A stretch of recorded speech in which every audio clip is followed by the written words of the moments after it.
की एक संख्या माझी एक्स आहे. कोणती आहे? एक्स. दुसरी काय असेल रे?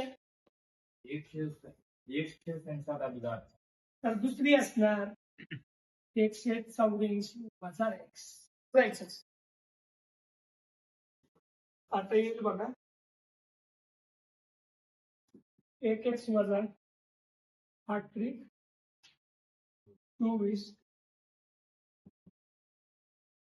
किती आले होते गुणाकार आपले? गुणाकार काय बदलणार नाही. 552 7 1 वजा 168 552 वजा 3 10 x वर्ग 552 108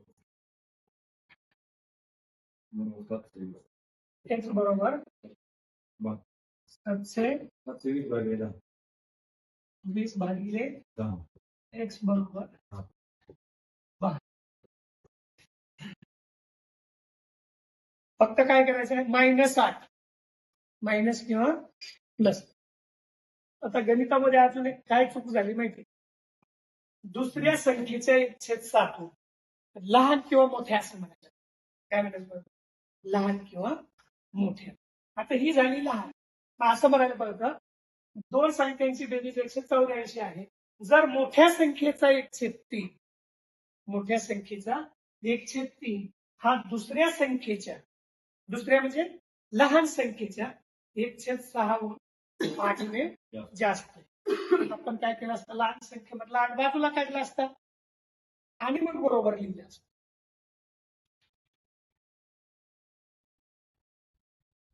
चला दुसरं उदाहरण.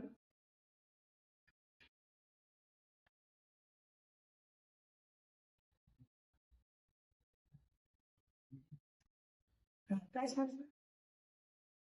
एका परीक्षेमध्ये शिक्षकांनी मुलांना एका संख्येची 314 पण त्याच्याकडून नजर चुकीनं झालं 304.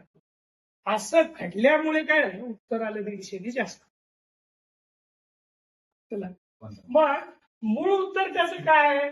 की मूळ उत्तर त्याचं आहे 3x/14. मूळ उत्तर किती आहे त्याचं? 3x/14. पण त्यांनी काय केलं की चुकून जास्त आलंय म्हणजे मोठं. त्यांनी मोठी कॅल्क्युलेशन केलं म्हणून मी अलीकडे घेतलंय. मूळ उत्तरला छोटं म्हणून. त्याच्याकडून काय आलंय? 150 ने जास्त. काय केलं त्याने? त्याने केलं की 304 पण. तेव्हा फरक झाला 150. मान्य झाली. आता उत्तर तुम्ही सोडवा. एक्स पण सोडवा, मूळ उत्तर पण सोडवा. एक्स तर शोधा, ती संख्या पण शोधा.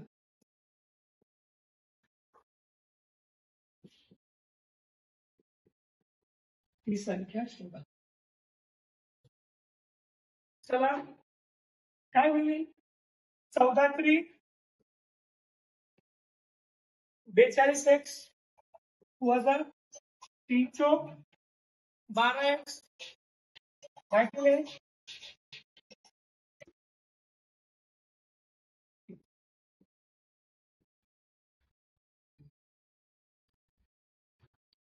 पंचवीस पैशाची 64 नाणी व 50 पैशाची काही नाणी मिळून किती रुपये होतात?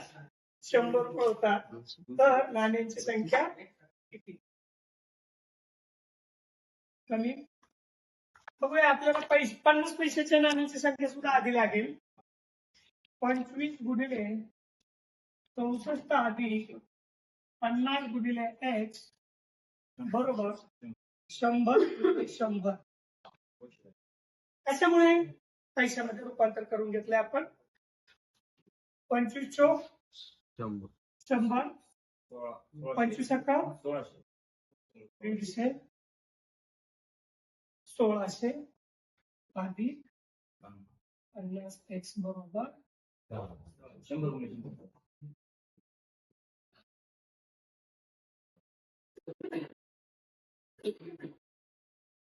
50 x बरोबर बोला पटकन 10,000 भागिले 1600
4ला एक्स मायनस 1 ने भागले असता येणाऱ्या भागाकारातील पहिले पद कोणते? कोण सांगताय? पहिलं, दुसरं, तिसरं. या भागाकाराची कोटी काय आहे? 3. कोटी किती आहे? 3. 3. जेव्हा कधी असं असेल त्याची रचना घ्यायची 2x³ अधिक म्हणा मायनस म्हणा वर्ग वजा 3x पहिला अधिक 4x चा शून्य म्हणजे रचना 0 1 2 3 उत्तरच्या क्रमाने मांडणी करून घेऊया. मग आपल्याला सहगुणक काय काय मिळतात बघा.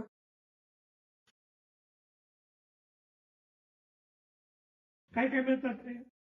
2 0 -3. 3 -3 4 याला भाग द्यायचा आहे. कोणी द्यायचा आहे? x मायनस 1 ने भाग दिले. आता बघा x मायनस 1 0 जर पकडला तर आपला x बरोबर काय होईल? 1 होईल. x बरोबर काय होईल? 1. x बरोबर 1. मग याला असा इथं परत घ्या 2 ला मी मांडणी विसरलो तरी 2 ला 2 परत 2 इकडे कॅरी करायचा 2 अधिक 0 बरोबर किती रे? 2 अधिक 0 बरोबर अधिक 2 अधिक 2 वजा 3 बरोबर किती? वजा वजा 1 आणि वजा 1 इथं लिहिला वजा 1 वजा 1 वजा 1 आणि शेवटची स्टेज खाली किती येतो? 3 ही असते काय? बाकी काय असते? बाकी. मग मला मिळालं 2x वर्ग इथं 0 1 2 2x वर्ग 2x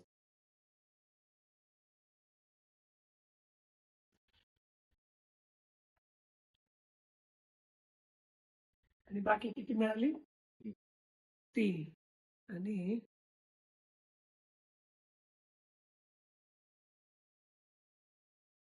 बाकी 3 झाली.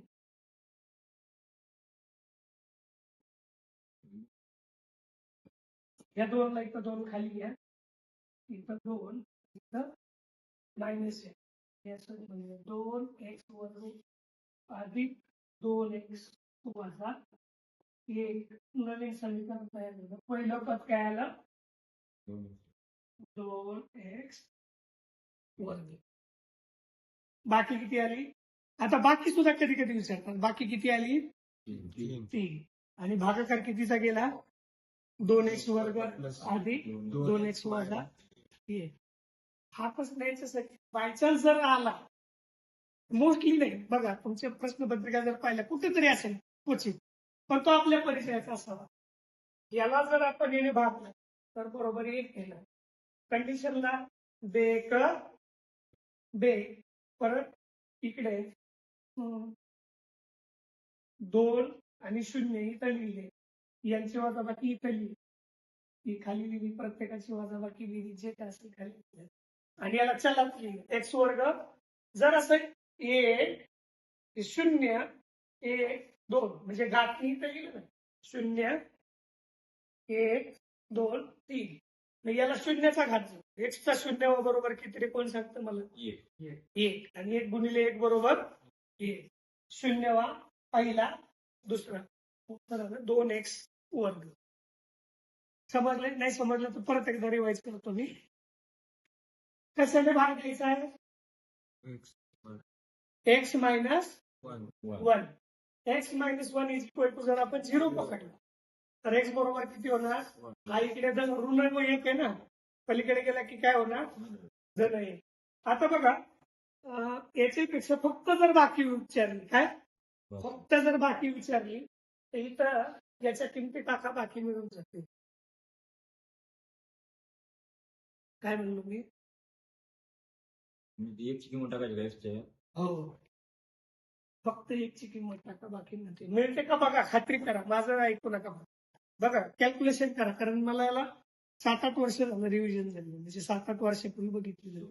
टाकून बघा बरं बे एक बे इथं शून्य किती झाली इथं 2 -3 -3 आणि 2 किती झाले -1 -1 आणि 4 किती आले? +3. जर फक्त बाकी विचारली तर काय करणार तुम्ही? बोला की पटकन न समजल्यासारखं का करताय? जर फक्त बाकी विचारले अशा समीकरणामध्ये तर x वजा 1 असेल तर तिथं मी +1 टाकेन. x +1 असेल तर मी -1 टाकेन. एखादी मायनस संख्या हा. घातांक 0 हा. तर त्याचं उत्तर किती येणार? मायनस संख्या बरोबर. आता समजा 3 आहे मायनस आणि याचा एक घात कितवाही असू 0 बरोबर तर -3 आलं. आणि हे चल गायब झालं 3 वरच 0 असेल तर हा? 3 वरच घात 0 असेल तर -3 वरच -3 वर जर घात 0 असेल तर व्हॅल्यू 1 म्हणजे +1 असेल. +1 कारण कोणत्याही संख्येचा 0 वा घात बरोबर काय 1.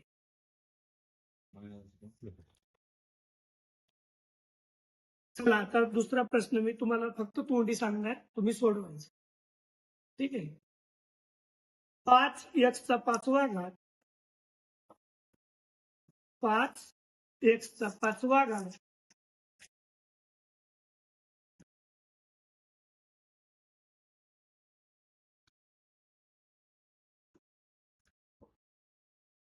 अधिक 3x चा 4था घात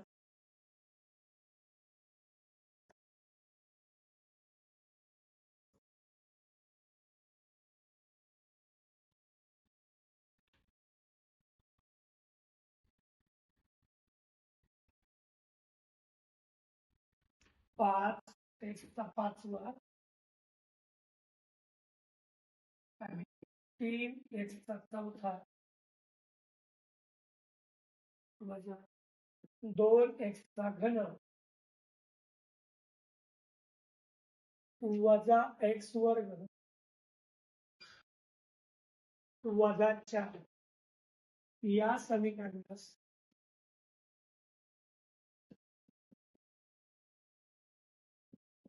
x अधिक 2 ने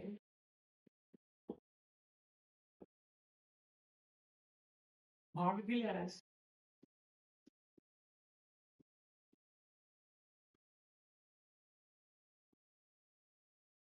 बाकी किती उरेल? बाकी किती उरेल?